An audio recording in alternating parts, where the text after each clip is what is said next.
Hello दोस्तों, स्वागत है आपका एक नए वीडियो में। दोस्तों, आज हम जो कहानी कहने जा रहे हैं उस कहानी का शीर्षक है असली दान क्या है।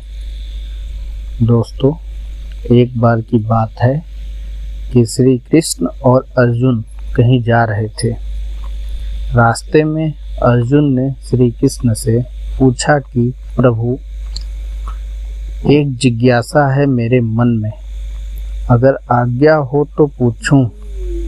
श्री कृष्ण ने कहा, अर्जुन, तुम मुझसे बिना किसी हिचक कुछ भी पूछ सकते हो। तब अर्जुन ने कहा कि मुझे आज तक यह बात समझ में नहीं आई कि दान तो मैं भी बहुत करता हूँ, परंतु सभी लोग कर्ण को ही सबसे बड़ा दानी क्यों कहते हैं। यह प्रश्न सुन श्री कृष्ण मुस्कुराए और बोले कि आज मैं तुम्हारी यह जिज्ञासा अवश्य शांत करूंगा। श्री कृष्ण ने पास में ही स्थित दो पहाड़ियों को सोने का बना दिया। इसके बाद वह अर्जुन से बोले कि हे अर्जुन, इन दोनों सोने की पहाड़ियों को तुम आप आस-पास के गांव वालों में बांट दो। अर्जुन प्रभु से आज्ञा लेकर तुरंत ही यह काम करने के लिए चल दिया। उसने सभी गांव वालों को बुलाया, उनसे कहा कि यह लोग पंक्ति बना ले, अब मैं आपको सोना बांटूंगा। और सोना बांटना शुरू कर दिया। गांव वालों ने अर्जुन की खूब जय जयकार करनी शुरू कर दी। अर्जुन सोना पहाड़ी में से तोड़ते गए और गांव वालों को देते गए। लगातार 2 दिन और 2 रातों तक अर्जुन सोना बांटते रहे। उनमें से अब तक अहंकार आ चुका था। गांव के लोग वापस आकर दोबारा से लाइन में लगने लगे थे। इतने समय पश्चात अर्जुन काफी थक चुके थे। जिन सोने की पहाड़ियों से अर्जुन सोना तोड़ रहे थे, उन दोनों पहाड़ियों के आकार में जरा भी कमी नहीं आई थी।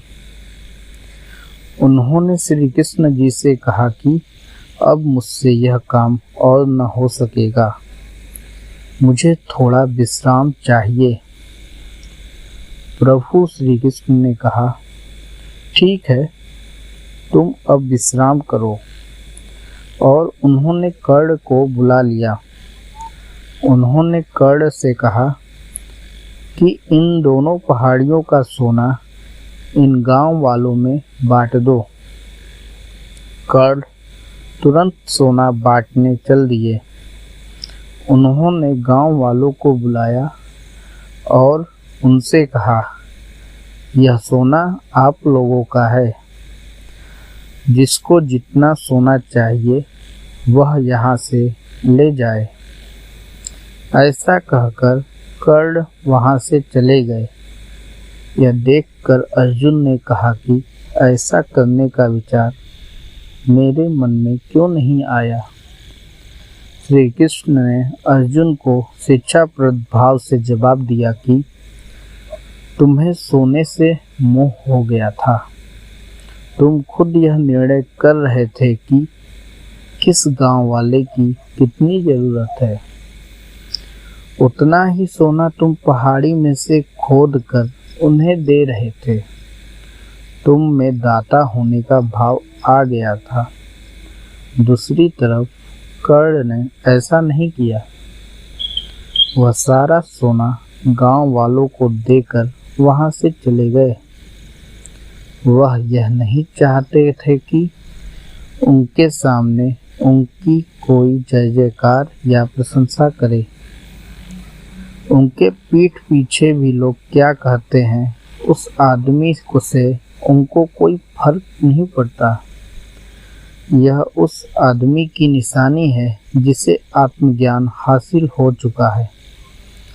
इस तरह श्री कृष्ण ने खूबसूरत तरीके से अर्जुन के प्रश्न का उत्तर दे दिया। अर्जुन को भी अब अपने प्रश्न का उत्तर मिल चुका था। तो दोस्तों, इस कहानी का सारांश यह है कि दान देने के बदले में धन्यवाद या बधाई की उम्मीद करना भी उपहार नहीं, सौदा कहलाता है। यदि हम किसी को कुछ भी दान या सहयोग करना चाहते हैं तो हमें यह बिना किसी उम्मीद या आशा के करना चाहिए, ताकि यह हमारा सत्कर्म हो, न कि हमारा अहंकार। दोस्तों, ये कहानी यहीं पर समाप्त होती है। अगर आपको यह कहानी अच्छी लगे तो कृपया हमारे चैनल को सब्सक्राइब करें और इस वीडियो को लाइक करें। धन्यवाद दोस्तों।